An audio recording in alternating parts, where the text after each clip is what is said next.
बड़े पैमाने पर यहाँ पर देह व्यापार हो रहा था। नेताजी से मीडिया ने तमाम तरीके से सवाल पूछे, मगर नेताजी उन सवालों से बचते हुए नजर आए और किसी भी सवाल का जवाब नहीं दे पाए। उनकी चुप्पी ये बता रही थी कि कहीं न कहीं से पूरी तरह से वो इस जिस्म फरोशी के धंधे में पूरी तरह से इन्वॉल्व है। अब देखना ये दिलचस्प होगा कि आखिर नेताजी ये जो कर रहे थे, इनकी करनी की सजा इन्हें कब मिलती है। कैमरा पर्सन रवि के साथ फरीदुल हसन, ONN न्यूज, लखनऊ।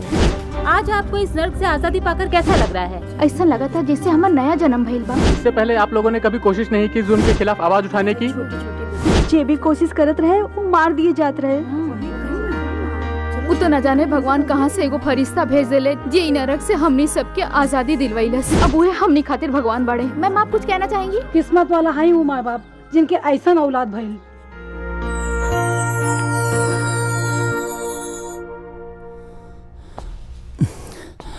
बहुत बहुत धन्यवाद आपके चैनल का कि आप लोगों ने मुझ पर विश्वास किया और आपके सहयोग के कारण ही एक बहुत बड़े सेक्स रैकेट का पर्दाफाश हुआ। Thank you sir. हम अपन बबुआ के कितना गलत समझनी।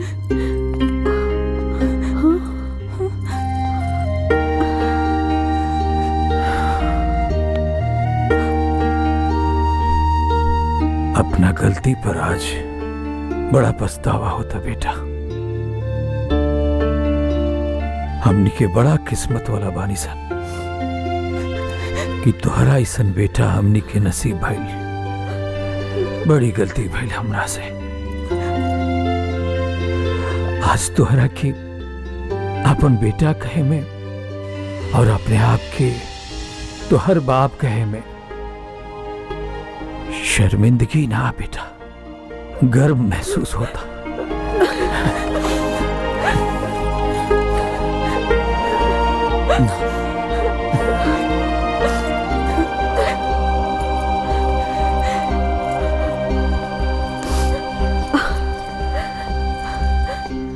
बेटा, तोहर बिना सब सुना बा। चल अब घरे चल।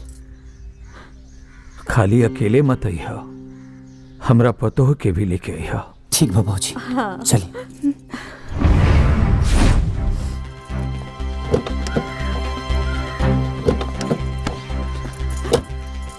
आ जाइया। ठीक बा। चलो। मुझे उम्मीद है कि आप लोगों ने अपने काम को बखूबी अंजाम दे दिया होगा। प्लान के मुताबिक हमने सारा काम कर दिया है। वीर, जो इस काम में सबसे बड़ी रुकावट है, उसे भी रास्ते से हटाने का इंतजाम हमने कर दिया है।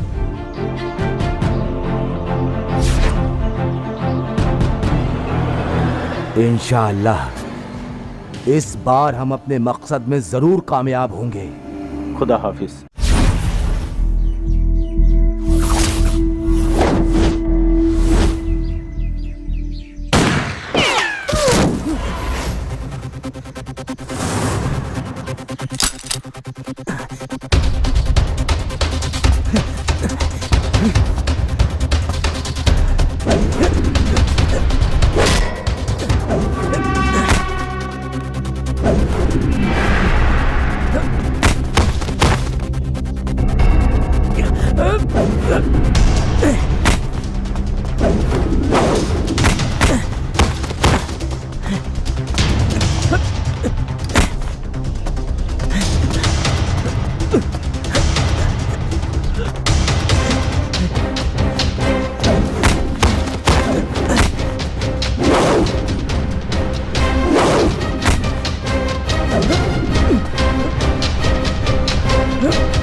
क्या होता भाई?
रूबिका तू?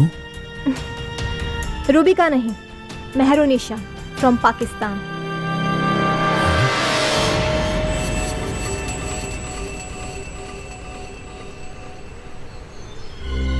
पाकिस्तान?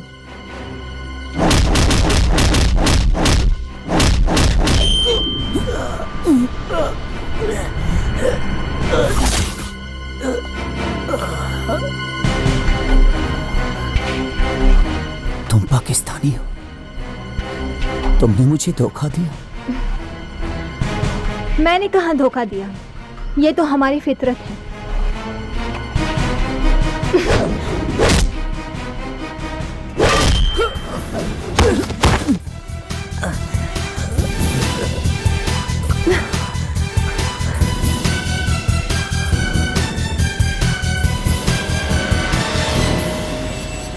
अब हम तोहरा से दूर ना रह पाए वीर। हमारा जीवन में तोहरा अलावा क्यों नहीं खे।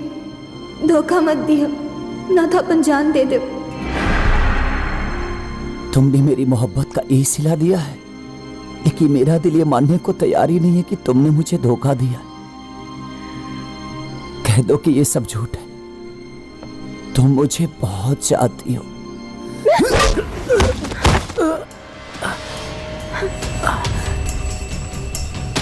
तुम मुझसे बहुत प्यार करती हो।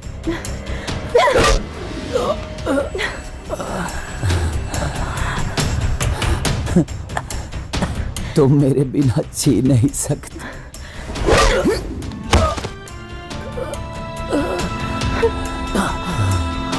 याद रखना, अगर मेरे बिना तुम जीना भी चाहोगे ना, तो मेरी मोहब्बत तुम्हें छीनी नहीं देगी।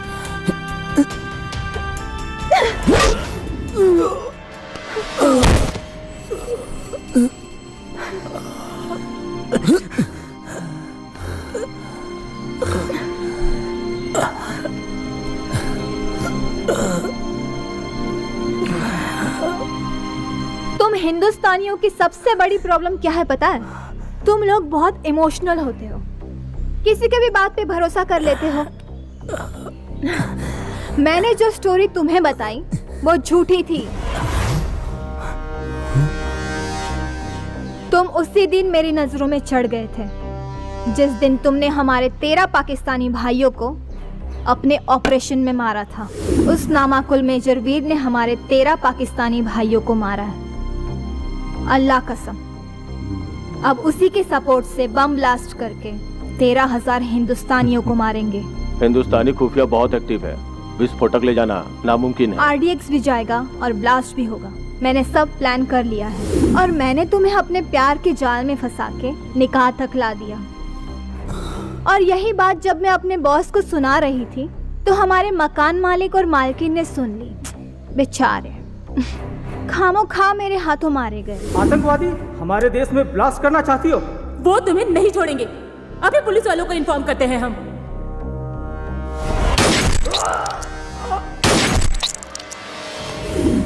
और हाँ, एक बात और, मैंने ब्लास्ट में अपने माँ बाप के मरने का ड्रामा किया था। ये सब तो मेरे प्लान में शामिल था, लेकिन बालिका गृह पहुंचना ये एक इत्तेफाक था। लेकिन मेरे इरादे इतने मजबूत थे कि खुदा ने भी मेरी मदद की और मुझे तुमसे मिला दिया। और गिलानी के पास जाना भी मेरे ही प्लान का हिस्सा था।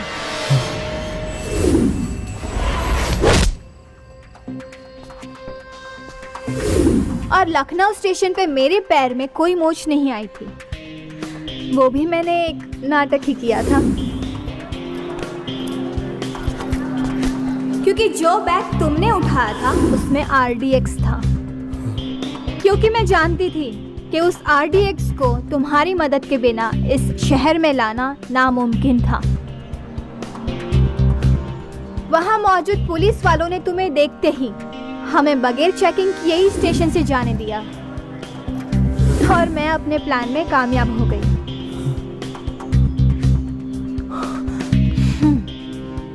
कल ठीक 12 बजे तुम्हारा हिंदुस्तान दहल जाएगा। आरती की जगह लोगों की चीखें सुनाई देगी। अपने बच्चों को गले लगाने की बजाय माँ बाप उनकी लाशें उठा रहे होंगे।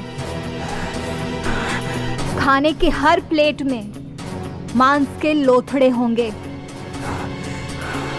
चहल पहल की जगह सन्नाटा पसरा होगा।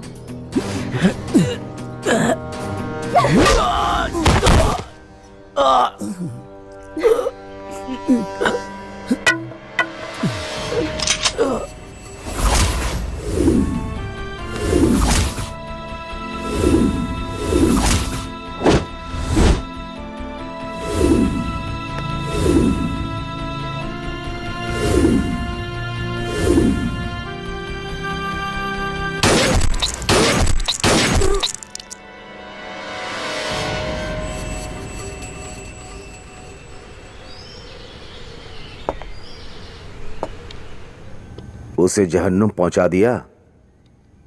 हाँ।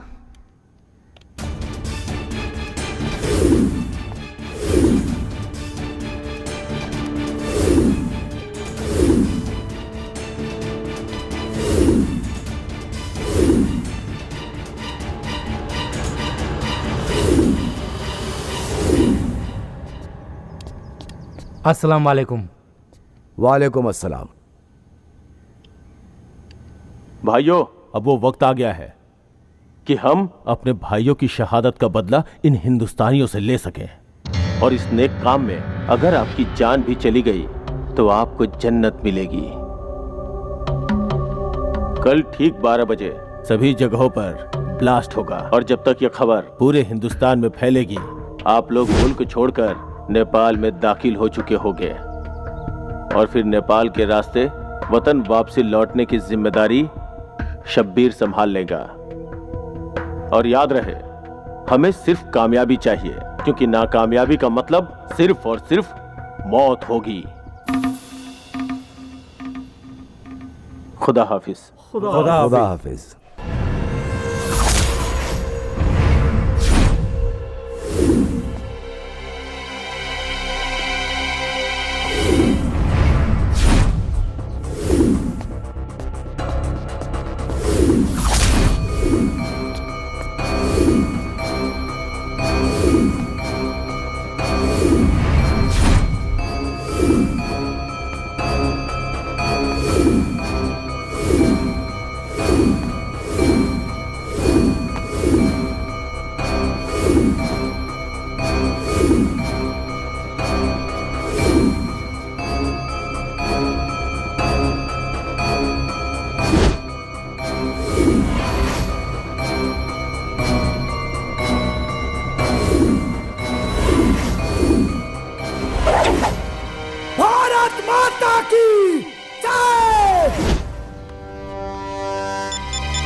मैंने तुम्हें पहले अलर्ट किया था, फिर भी तुम्हें समझ में नहीं आया?